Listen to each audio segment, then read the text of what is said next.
tal, mis queridos amigos de The Wine Club? Pues hoy iniciamos otra nueva etapa. Vamos a empezar con marzo y vamos a empezar con el pie derecho. Tenemos como invitada una gran amiga que es Beáta Vinková. Ella es de origen eslovaco, obviamente, es la presidenta de la Asociación Eslovaquia de Sommeliers. Y bueno, pues vamos a ver qué nos comparte sobre este maravilloso mundo del vino ahora desde Eslovaquia.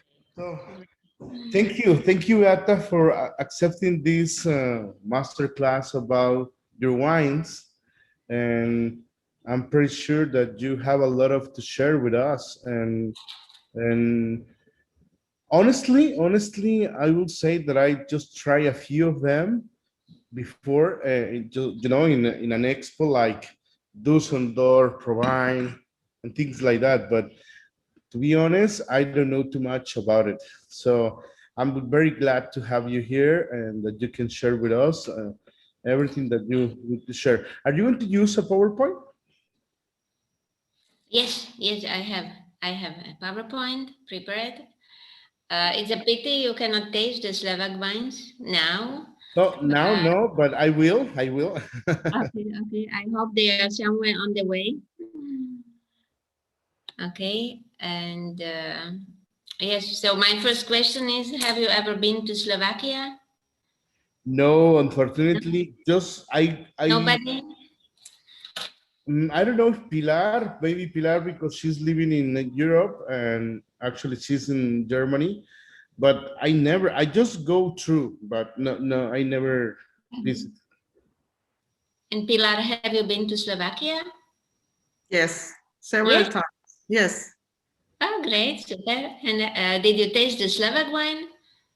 Not really. I was last summer there, but I don't have any possibility to try your wines, unfortunately. Okay. But I think next time I will do it, or maybe I can have some of them here. And okay. Well, yes, I can send you some samples to taste. It's a pity you were here and you didn't taste the wine. So next time you have to call me. Yes, yeah. For sure. It's okay. Wonderful country. It's not so far away from here. Yeah. And where are you in Germany? I am near to Hanover. It's quite like 4.5 hours far away from Prague, so it's quite near.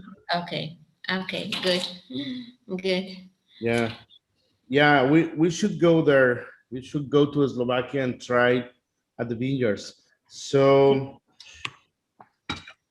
tell me something before we start with the presentation.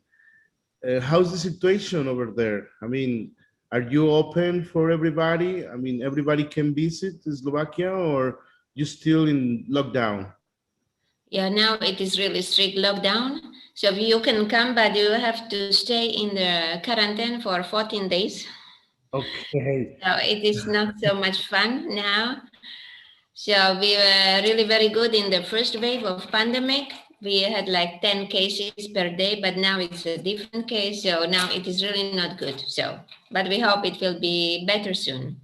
So yeah, for sure. We need to have faith. But anyway, so yes. My dear friend Beata, so please tell us, before we start with the presentation, let the people know how did you become a sommelier, and tell us a little bit about your trajectory as a sommelier and now as a president of the Slovakian Association. And the people probably want to know about it.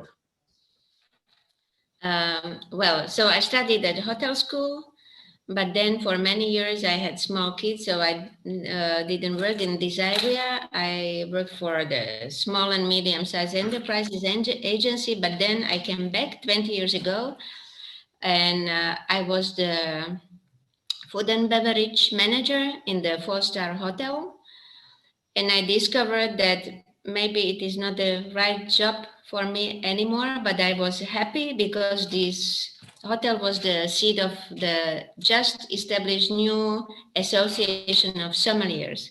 So at that time, I even didn't know what the sommelier, what the word means, but they were in our hotel. So we get into the contact, and it was really great. And at that time, I was the only person speaking English.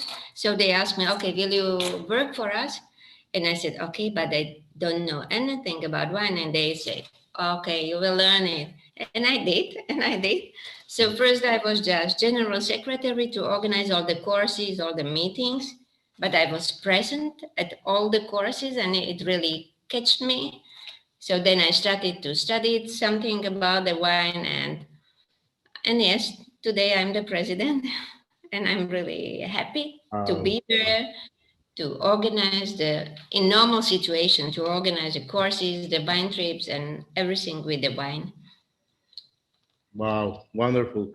Very nice. So, what about the Slovakian wines? Maybe you want to share a screen or something? Yes, I would like to. I would like to, if I can. Okay. And will you make me able to share it, Mark? Okay, I need your. you're allowed. No. Oh no. Sorry. No. My Okay. fault. Okay. Just a minute.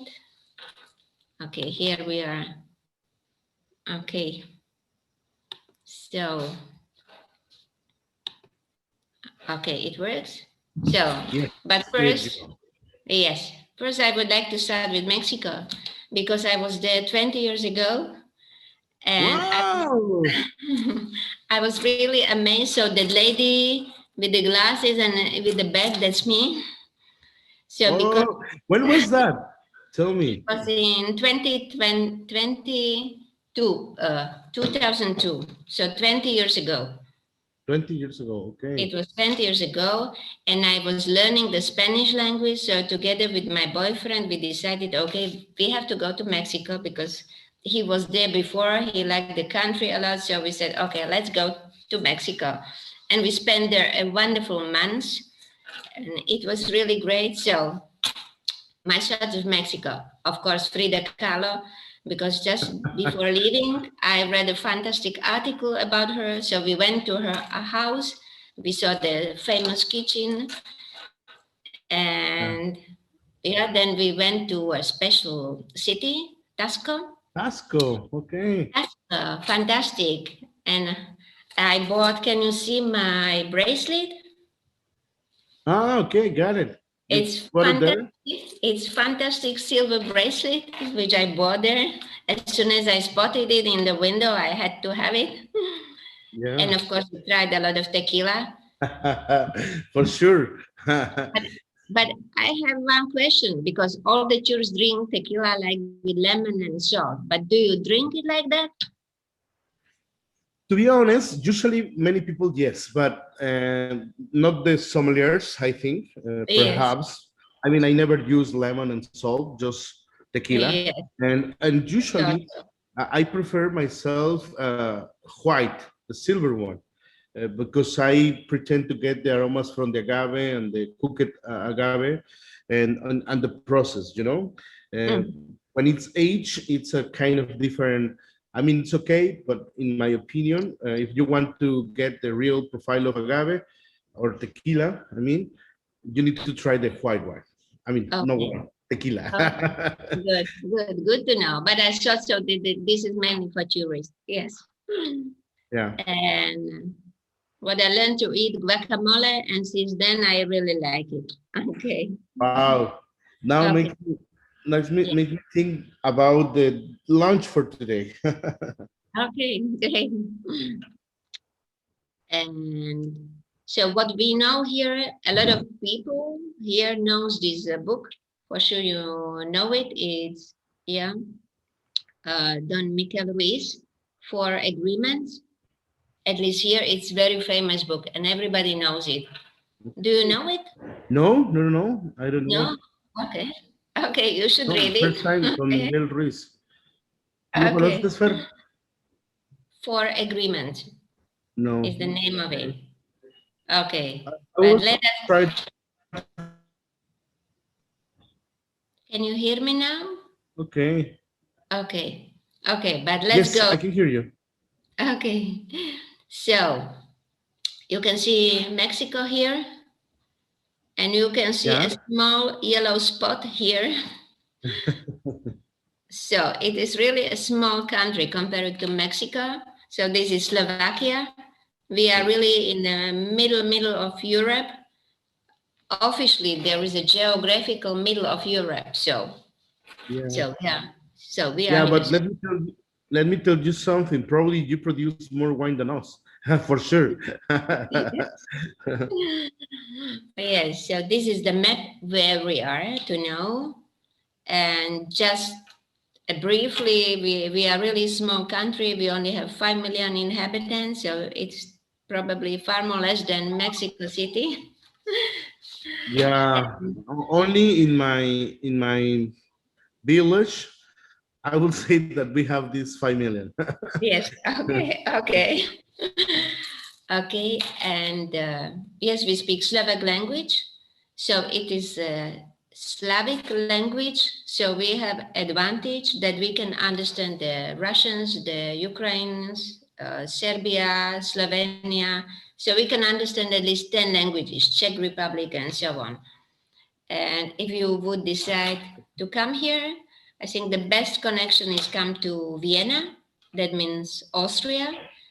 And Vienna airport is only 40 kilometers from here. It's just 3/4 of our driving. So it's nothing. Maybe my next trip, I should go through Vienna.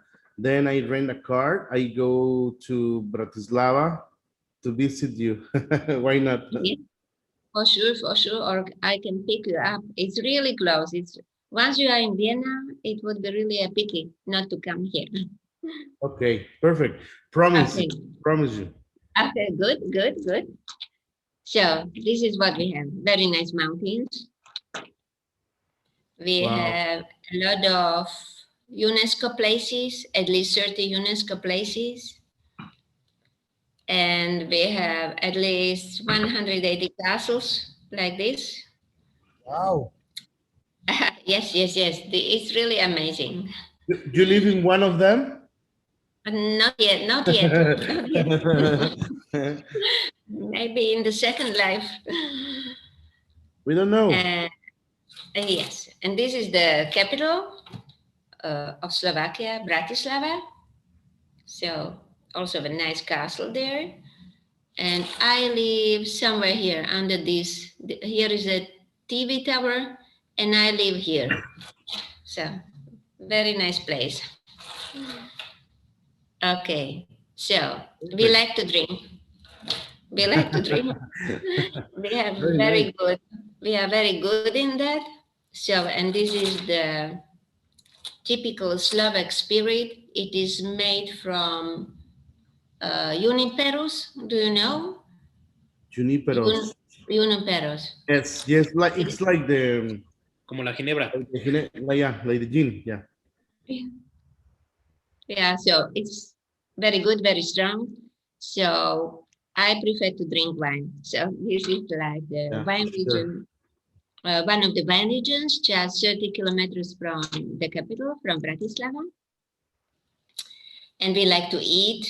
We like to eat really like real bread with bacon, for example. Okay, but let us go to the wines. So we only have like 10,000 square hectares in acres, because you use acres, I suppose. Yes. I mean, yes. No, here hectares. Hectares. Aha, okay. So we have just 10,000 hectares of vineyards. Let me tell you something. You produce almost the double quantity than Mexico. Yes. And how many hectares do you have? I mean, because we produce grapes, table grapes or raisins, but not for wine. For wine, just around less than 7,000. Okay, so at least in this we are like the same or similar. Yeah. Yes. Yeah, maybe we should produce more, but anyway, someday. And is the quality of Mexican wines like improving? Yeah, actually, no. let me share with you, I'm impressed because last week I went to the Concours Mundial de Bruxelles, that it's, they have a special Mexico selection just for Mexican products. And I could find a very interesting products, I mean, in terms of wines, that are improving a lot and surprised me, even me. And I think that they are doing a better things. You know, most of the better qualities are in the north because I think it's the terroir, and also because they have more experience. But little by little, some other states are appearing. Yeah, next time that you come to Mexico, I will take you to a trip. Okay, great, great. But it's great news because as I wrote you, so for this moment, the restaurants are closed, but once they will open them, either in 2 or 3 or 4 or 6 months, we don't know. But already now I know about the plan. They want to open already 2 Mexican restaurants in Bratislava, and they would like to have a Mexican wine. So if somebody of you, yes, so if somebody of you knows anybody who brings the wine to Slovakia or Austria or somewhere, or Germany or somewhere nearby, this guy is really, really interested in buying the Mexican wines because he would like to serve it. So as soon as some of you have any idea how to get Mexican wine to Slovakia or to Austria or Germany, I would like to discuss it because there is a real demand for it. So. Yeah, I will let you know very soon. For sure, I will get some, and probably Pilar can help us in this matter because I think that she wants to do these kind of things in Europe. But okay, I will let you know for sure. Don't worry. Okay, good. Yes. So let us go back to Slovakia. So this is the map of Slovakia. So here is the capital, Bratislava. Here is Austria. So we can see the map. So you can see in colors the wine regions of Slovakia. They are located in the south because there is a sun. Because here in the north, there are high Tatras, so the high mountains, the picture I showed you. So for this moment, it is not possible to grow the grapes there. So the majority of the wine regions is in the south. And just 3 sentences about the history. We are really small country, and always we were under the reign of anybody else, but we don't mind because from everybody we learn something. So the first inhabitants were Celts or Celts or Celts. So already 2000 years before Christ, and they already brought here some wine. So the history of the vine growing in Slovakia is really, really very old. And then, yes, I should have here a picture. Yes, we are Catholic country, and we were really happy because the priests, they needed the wine for the mass. So they started with the growing the grapes in a big amount. So we were happy together with them to grow the wine and to have the wine to drink. Then this is very nice legend.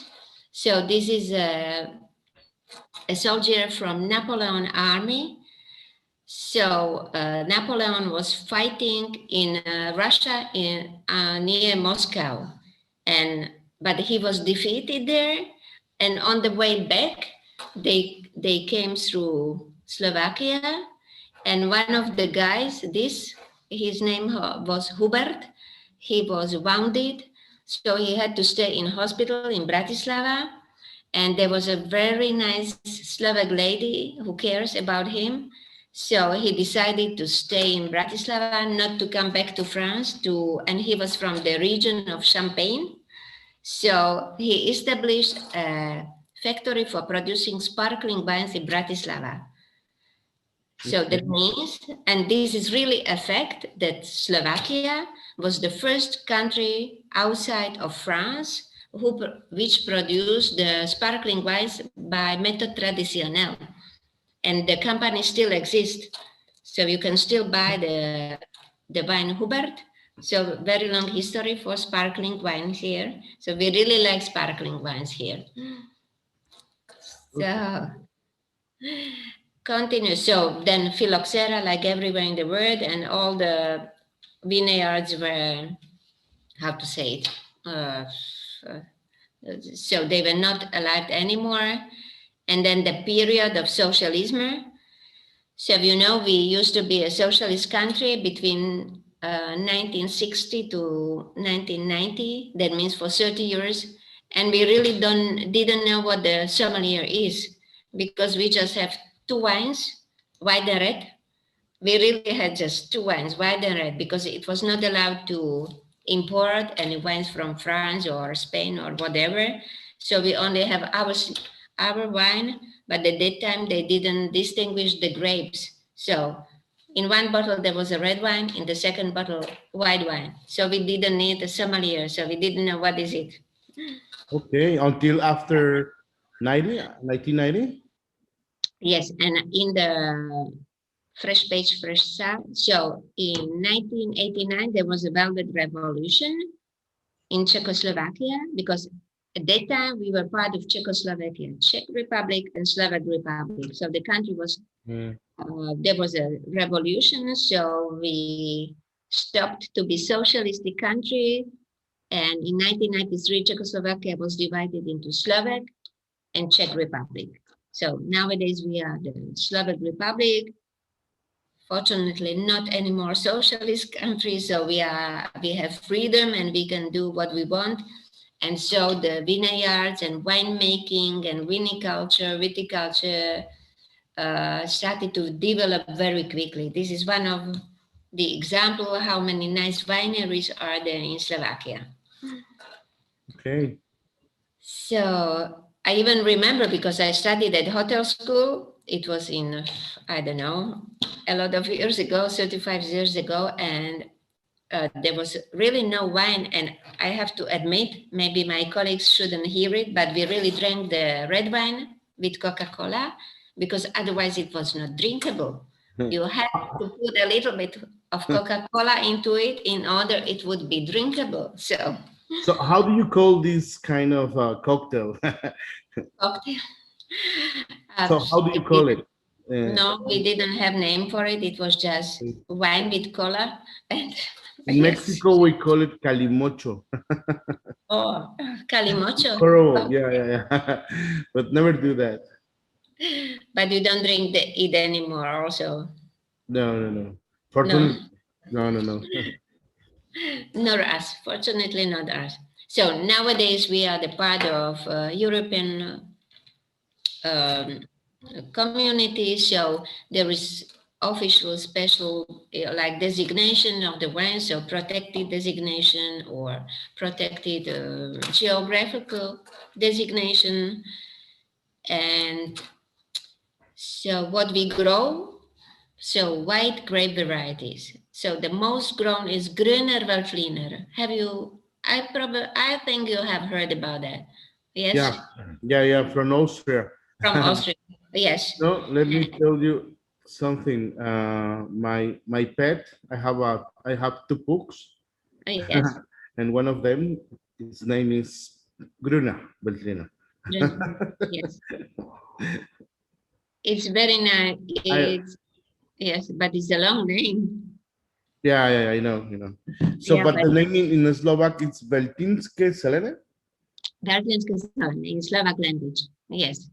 How do you pronounce it? Veltinské Zelené. Okay.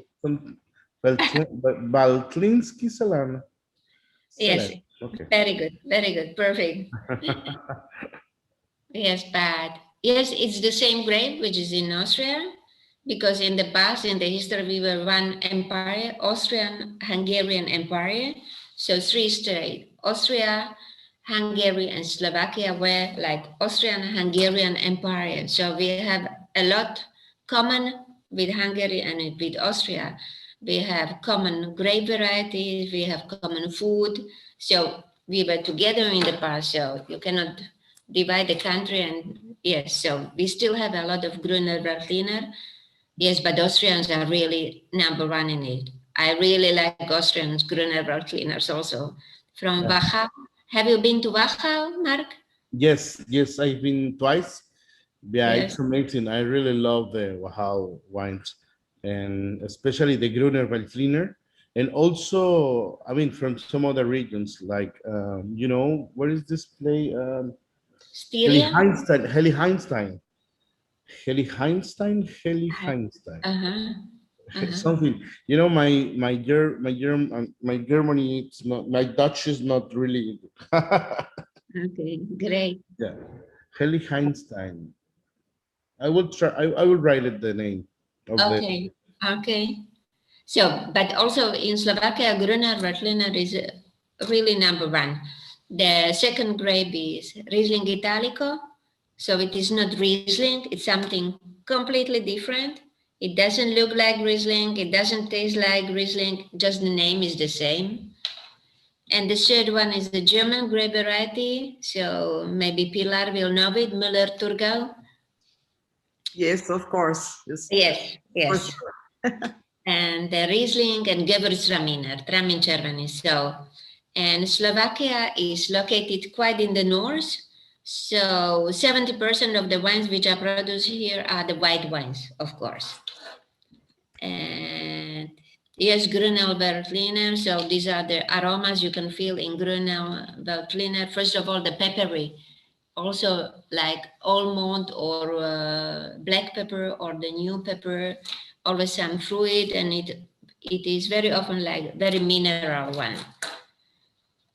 And yes, if somebody doesn't know Grunel Veltliner, maybe a little bit similar can be Sauvignon Blanc or Vino Verde or Vermentino or Friulano or Verdejo, so something like that. So it is not aromatic grape variety. It is, yeah, in majority it is dry one, very peppery. It can be really a full one, so you can have the whole range from the young Gruner Veltliners up till the aged ones. So so this is the first small Carpathian wine region. So this is only like 10-20 kilometers from Bratislava. So as soon as you leave the city of Bratislava, you are in a nice wine region. Oh. And what I have here, I hope you have some glass with the wines. I do not see any glasses. What is this? Carotenoid. Do you have a glass of wine in front of you? No? Not really. You know, I'm drinking tea now. Yeah, Okay. because it's a little early. Yeah. I was doing some interviews, and Yes. but I have my tea with me. Good. It is 7 o'clock in the afternoon here, so I already started the bottle. It's very nice bottle. It's a small producer, and it is Riesling, classical Riesling, like in Germany. And this guy is really very good for the Rieslings. Very nice. So we have very good white wines, but we have also very interesting rosé wines, which are very favorite here. They are a little bit different from those from Provence, from south of France, because our rosé wines are very fresh, very juicy, fruity, and we do not keep them in the cellar. You just have to drink them. As soon as there is a sun, so in the spring and the summer, on the summer terraces, it's very good light drinking. So we never keep them in the cellar. So if you come during the summer, it is really a good choice to drink the rosé wines from Slovakia. And they are made from Cabernet Sauvignon, Pinot Noir, Saint Laurent. But I see two different styles of wines. Like the first one, it's more like the Provence style, I will say. And the second, it's more like a blush or something. Yes, yes, for sure. So this first one is made from Pinot Noir, but it is also quite fresh. But Pinot Noir doesn't, sorry. Here we are.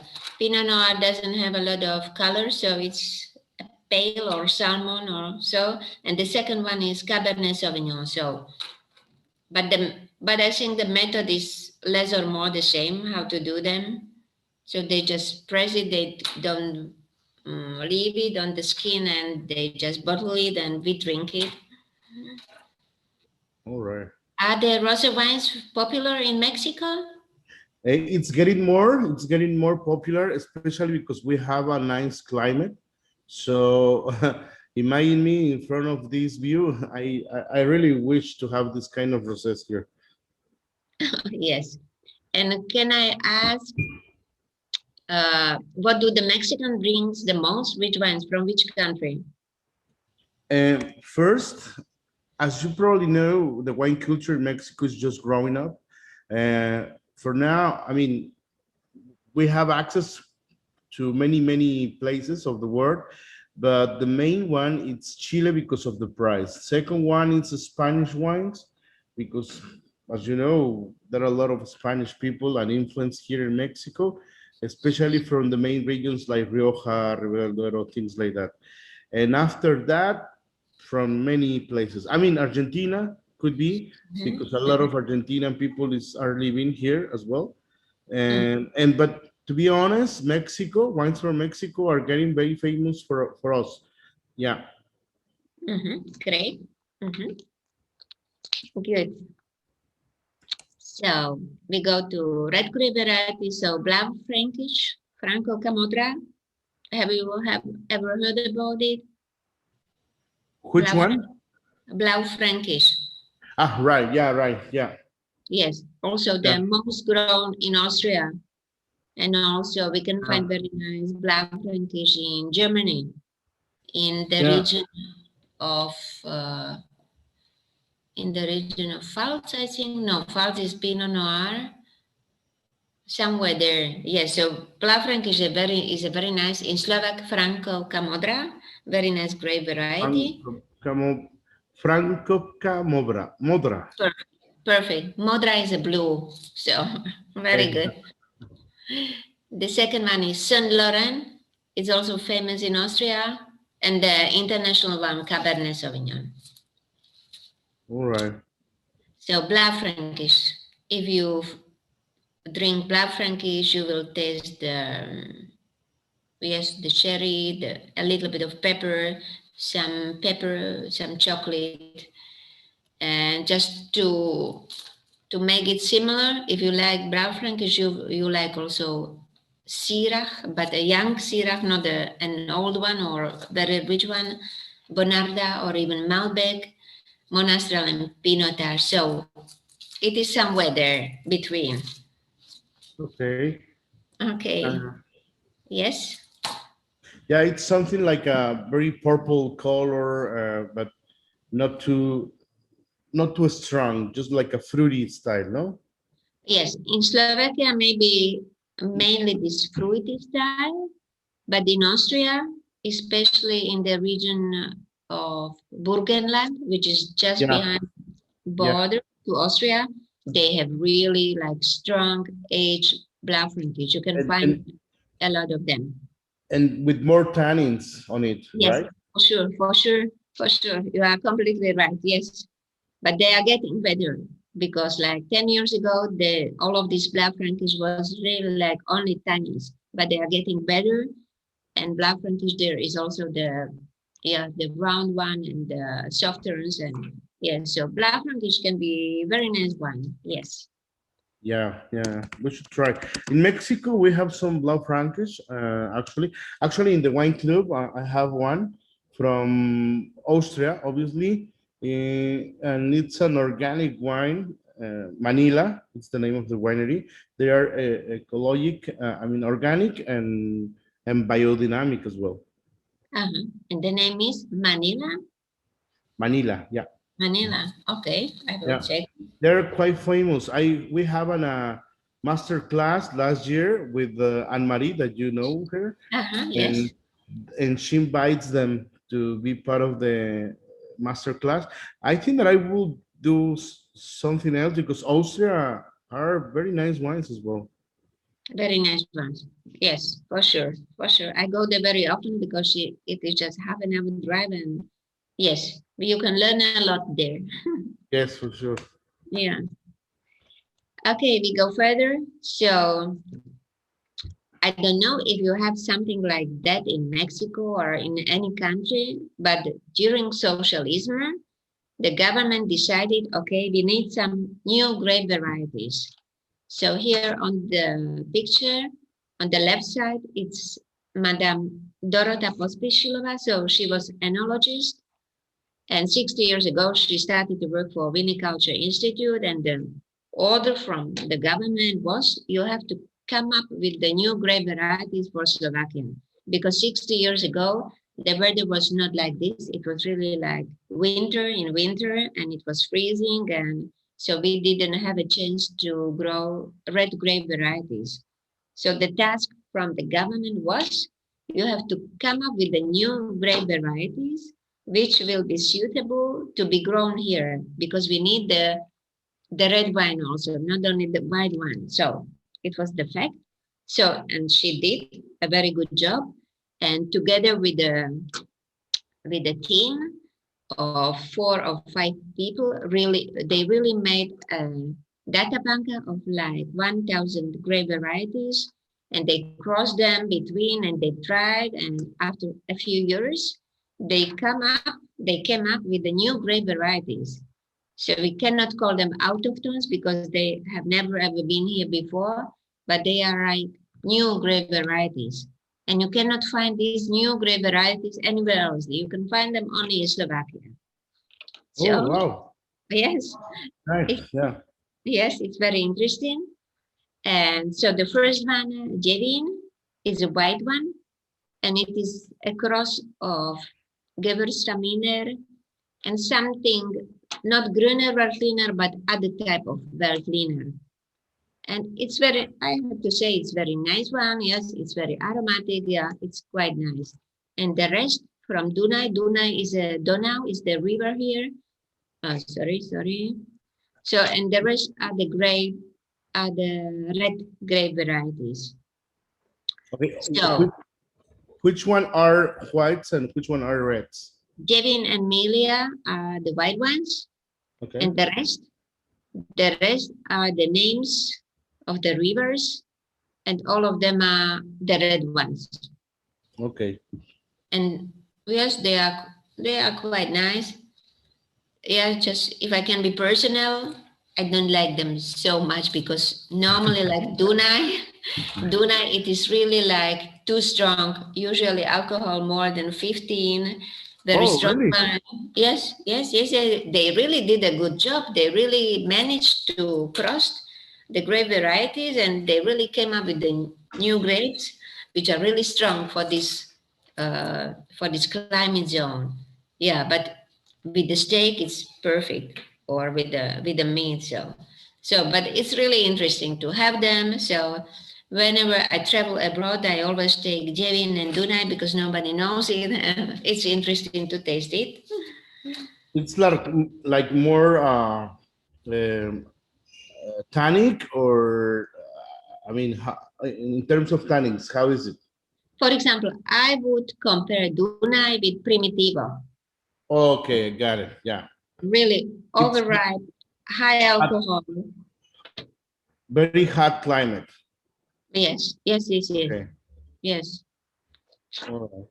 And all of them are like that. So, okay. So let us go further. So here, so now we will move from Bratislava to the middle of Slovakia, and there is very interesting grape variety, Pesecká Leanka. It is called also Leanka. Pesecká Leanka is a special grape variety from Romania. That's what I thought. Yeah. Yeah, I forgot the other name, but it will come to my mind. So it came here from Romania, and it is in the middle of Slovakia, and there are a lot of many small wineries, and they produce very nice Pesecká Leanka. Yes, and we go to the south of Slovakia, so it is really warm weather here, and there are really very nice red wines like Francoka, Blaufränkisch, Cabernet Sauvignon, and this is very interesting producer. The name of the winery is Strecko. This is 1075. It is the number of the house.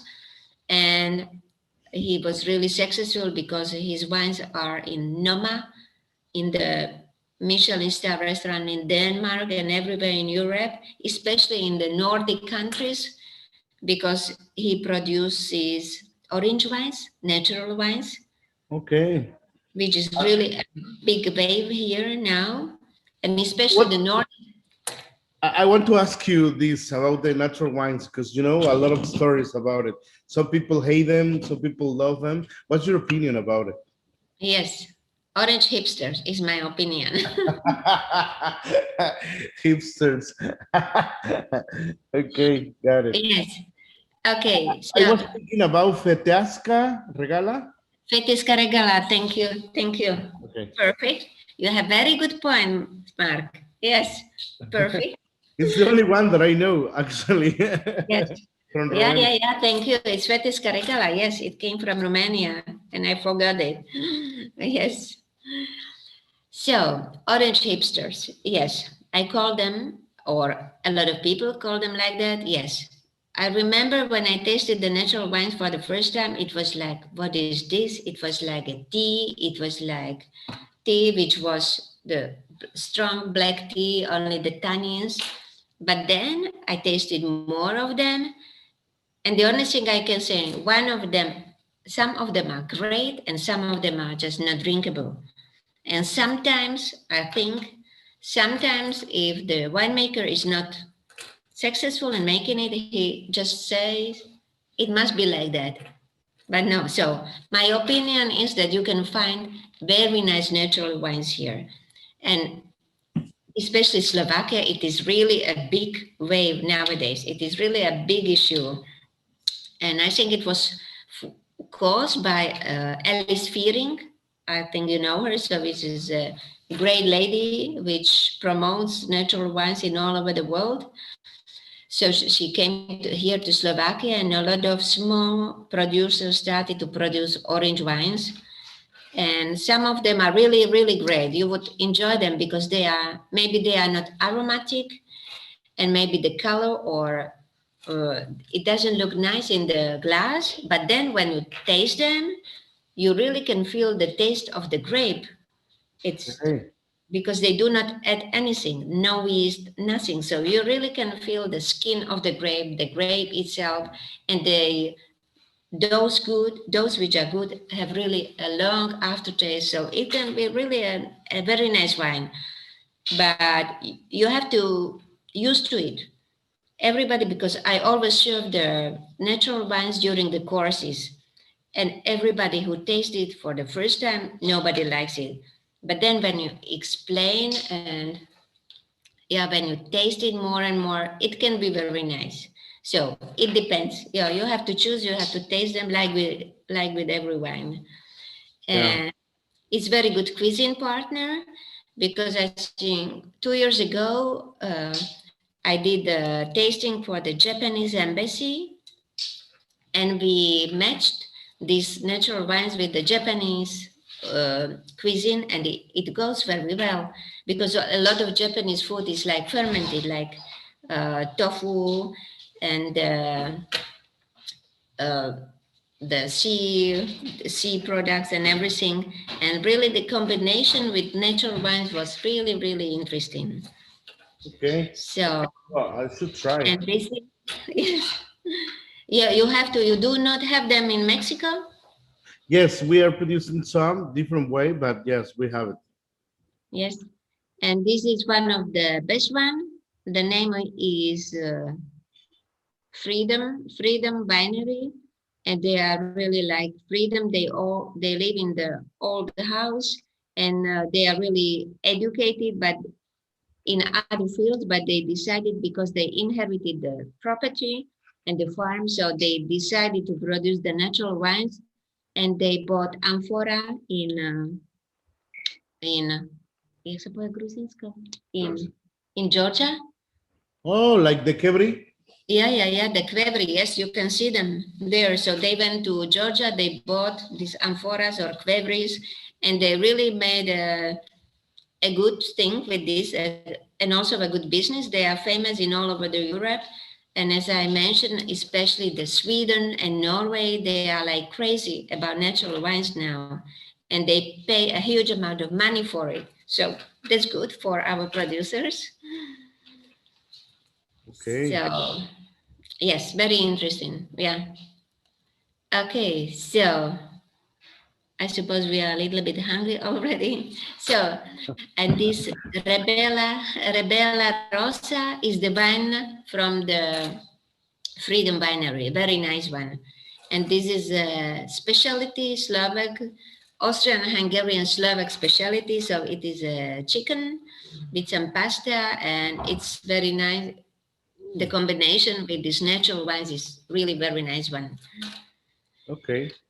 Okay, so, and of course, being in Slovakia, we have to mention Tokaj. Yeah, for sure. Yeah, so I'm sure you know Tokaj from Hungary. Yeah, let me tell you something. One of the first master class that we had last year was from, of Tokaj, with Laszlo. You know Laszlo? Laszlo from Hungary. Yes, yes, Yes, the yes, founder yes, of, yeah, yes. bald head guy. Yes. It was very interesting what he was mentioning. A lot of changes in the rules and different profiles, and yeah. But one of my questions is the main differences between the Tokaj from Slovakia and Hungary. So, in fact, so here is a very nice map.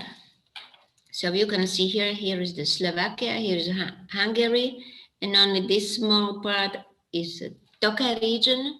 So in the past, there was no border between Slovakia and Hungary because it was a Hungarian-Austrian empire. So there was no Slovakia, no Hungary. So it was one micro region. Therefore, of course, we were fighting for our rights to have a small piece of this micro region that it is also the Tokaj. But generally, the way of producing wines must be the same. It's just Tokaj, so it must be the same. So we have the same like procedures. We can see it here. So in Tokaj, you have to have these three grape varieties: Furmin, Lipovina. Muscat is the yellow Muscat. Yeah. Perfect. Yellow Muscat. Plus in Hungary, they have three other grape varieties: Zeta, Küverzolon, Kebar. So, but you have to have the same grape varieties.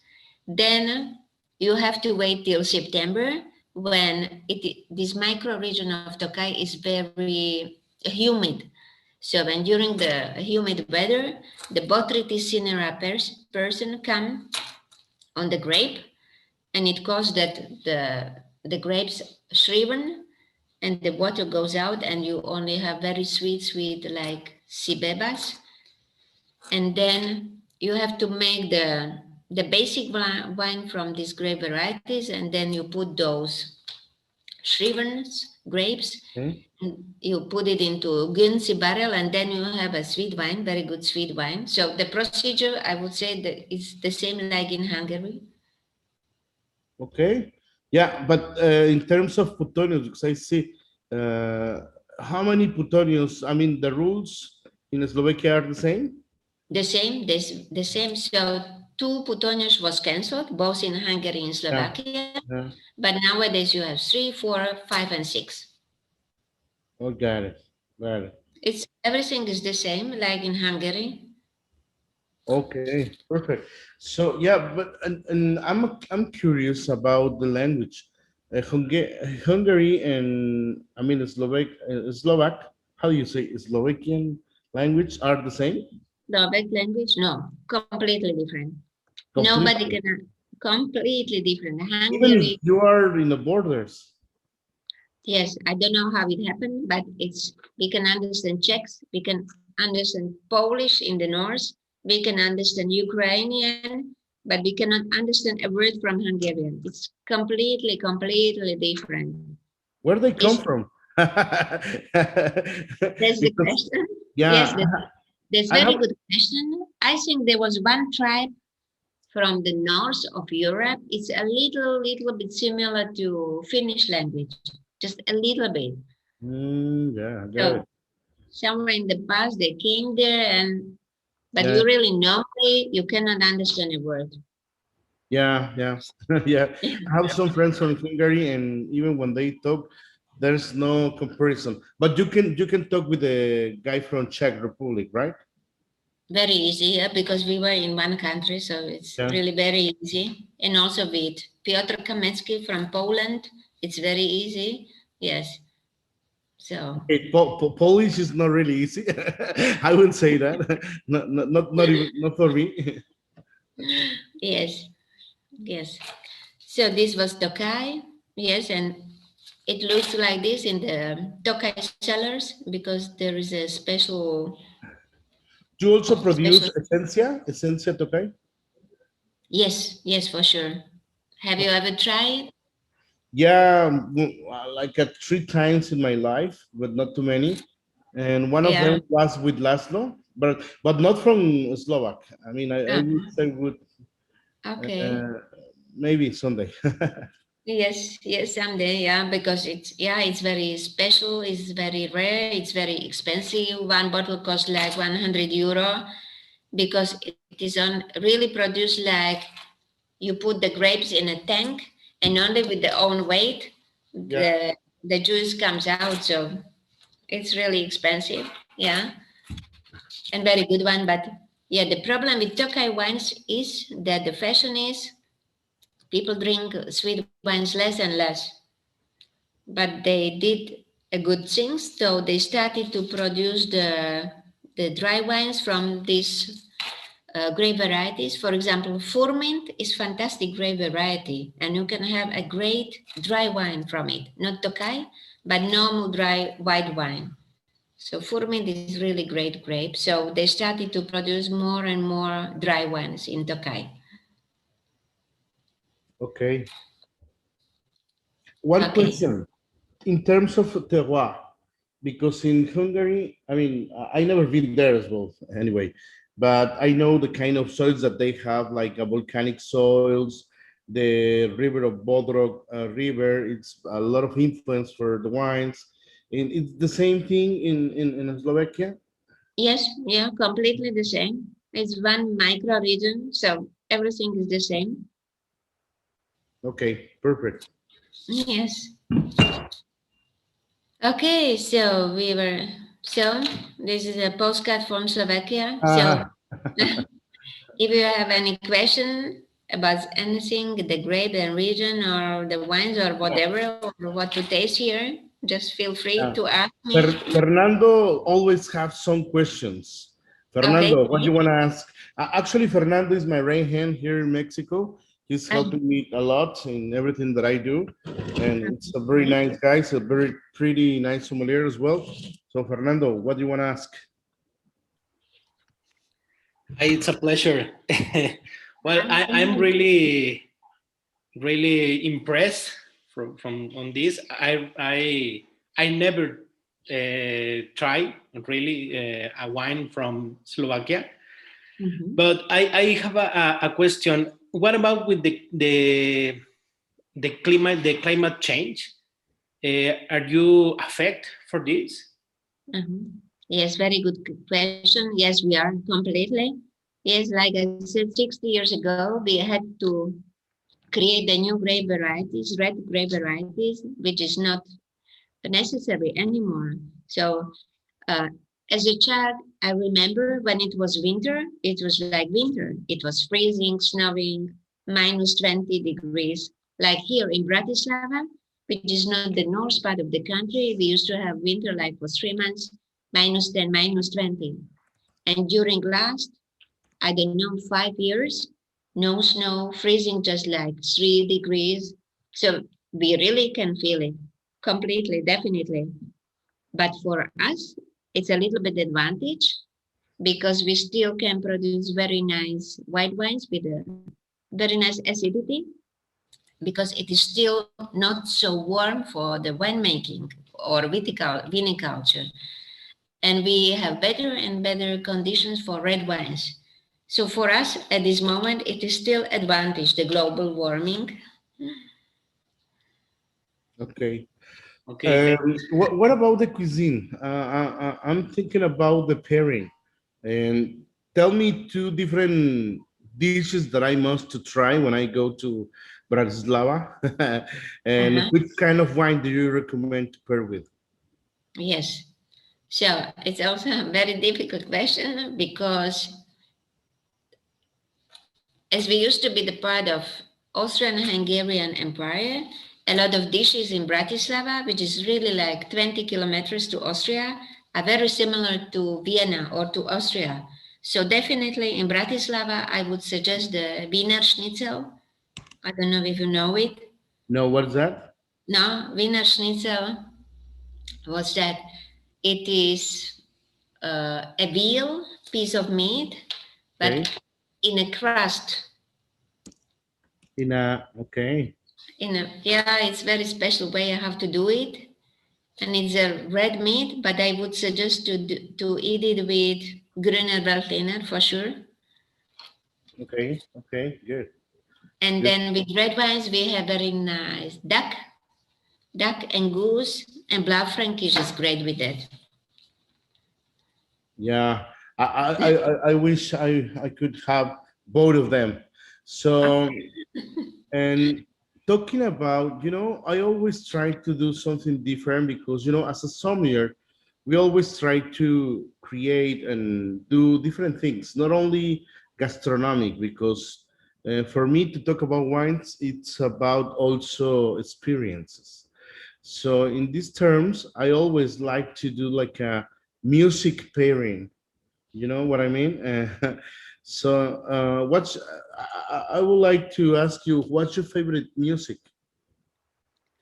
You mean like unusual combination? Yeah, like everyday music. What do you listen usually? What do what's the What do you question? like for music? Yeah. What kind For of music? music? Yes, Aha. music. Yeah, music. I know that it's an unusual Okay, very question. good, very good. I was just singing. So for this moment, I am listening a lot Nora Jones. Nora Jones, okay. Yeah, this is my latest hit. So this Okay. is my music for these days. Very nice, very nice. I like Nora Jones. Yes. So let me try to find something. I think I got some. 1 second. Oh. So, but anyway, for instance, I will play something, and you tell me what kind of wine do you prefer? I mean, a Slovakian wine for sure. Okay, great. Would you like to pair with? I like this.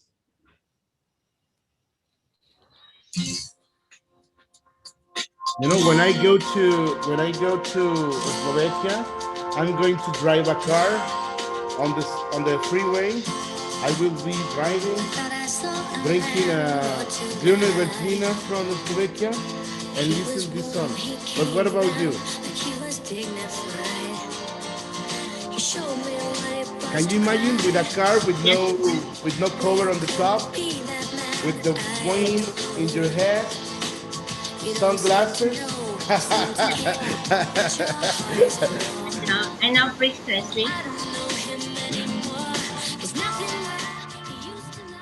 precisely. Sauvignon Blanc. There is a very nice company, biodynamic company in the middle of Slovakia, Domin Kušicki, and they have fantastic Sauvignon Blanc. It is something between New Zealand and Loire, Sancerre, and it's really like aromatic, easy drinking. Yes, you need the sun and the wind in your hair, for sure. Definitely, this Sauvignon Blanc I would take. Yeah, you produce actually very nice Sauvignon Blancs. I think that I tried one once. I don't, but yeah, I'm pretty sure of that. Yeah. But I hope the wines I send you will arrive. Yeah, no problem. When I drink them, I will post you and tag you, okay? Okay. And I hope you will share one bottle with Fernando. For sure, for sure. Fernando is the lucky one. He gets Okay. what I get.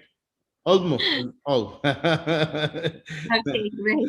Yeah. So I'm going to put another song. This is a different. Yeah.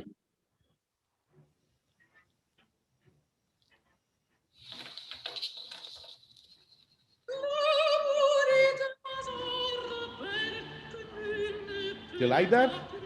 Yeah. You know, Yeah. I really like this song, especially for today. L'amour est un oiseau rebelle.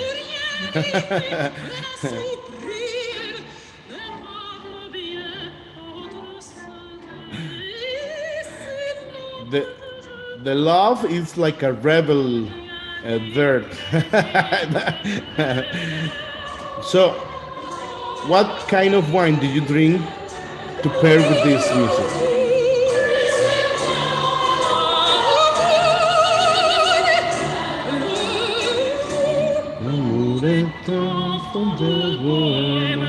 n'a jamais, jamais connu de moi. Si tu ne m'aimes pas, je t'aime.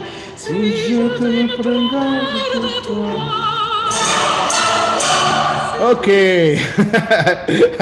So, what do you think? I hope you like it. I do. This is one of my most favorite, for sure, for sure. But normally, I would drink with the new grape variety Dunay, so strong one. Like the Primitivo one? Normally, but not because like 10 years ago, for the first time, I went with one guy to a very posh restaurant, and for the first time, I ate the soup, the white soup, how do you call it? Made from potatoes and celery. Oh, the wine with celery notes? No. The white creamy soup, which is made from potatoes and celery. How do you call it? Yeah, you know what you mean. Fishy sauce. Yeah, fishy sauce. So, for the first time in my life, I went to a really posh restaurant and they served this soup, fishy sauce, and they played this music. So, and I was like, what is this? The soup, the music, everything. So therefore, I wouldn't go for the Slovak grape variety. I would go with champagne, I would say. So, yes, for me, champagne, very good champagne. Okay. Yeah, I was thinking about bubbles as well, you know? Yes, yes, for sure. Okay. Next time that I go, we do some pairing with music and wines, and let's see how it works. Okay. And the last one, this is the last one. I really like this one. This one comes from, it's not a Mexican guy, but it's okay, listen.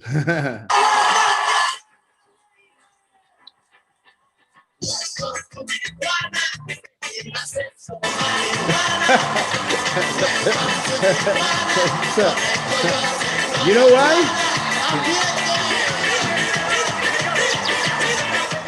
Let me tell you a story. This guy who is in front of us, Martin, is from Tijuana. I mean, he's living there. And when I met him, and I was teaching him about the wine world. Now it's a very knowledge guy, and he's living in Tijuana. When I saw his face, and I said, okay, something like from Tijuana. This is not from Tijuana, it's Manu Chao, but it's, you know, very harmonic way, in a different way. So when you come to Tijuana, let Martin knows, because he knows everything about it, and you can go directly to the wine area and visit some wineries and everything else. ¿Cierto, Jose? Perfect. Okay, so what do you pair with it? So. Okay, put some more. I think I wouldn't go to wine. But I would serve the Slovak tequila that means Juniperus. Okay, Juniperus, perfect. I really want to try that. I think it's Okay. strong, right? It's I mean, from, the one that you shows, the Junipero. yes, it's a good one. Strong. Yes. Yeah, but it's a strong. Very strong, very strong. Like And percentage of alcohol, like and, around. and that one is maybe, it's officially it's like 52, but some people make it at home and it can be like 80. So Really? yes. It's crazy, you know? Yes. One shot and you're down. They are used to it. They just wake up. Yeah. So what about the exports? Do you know where do you export Slovakian wines out of your country? I mean, in Mexico, I know some brands, but not too many. You know about it? Not a lot. We do not have a really large production, so we do not export a lot. But what I really know, as I mentioned, these orange wines, we export a lot of them to Norway, Sweden, Finland. They are like crazy about these wines now, and they really pay a lot of money for that. And but yes, and my daughter is living in Belgium, so I'm starting to try to sell some Slovak wines in Belgium. And Belgium, yeah. Yes. Last time in Amber, right? Yes. We had a great time there. It was a pretty nice experience. Well, so Beata, thank you very much for supporting this masterclass. I'm very I'm glad that you are here with us, and I hope to see you very soon.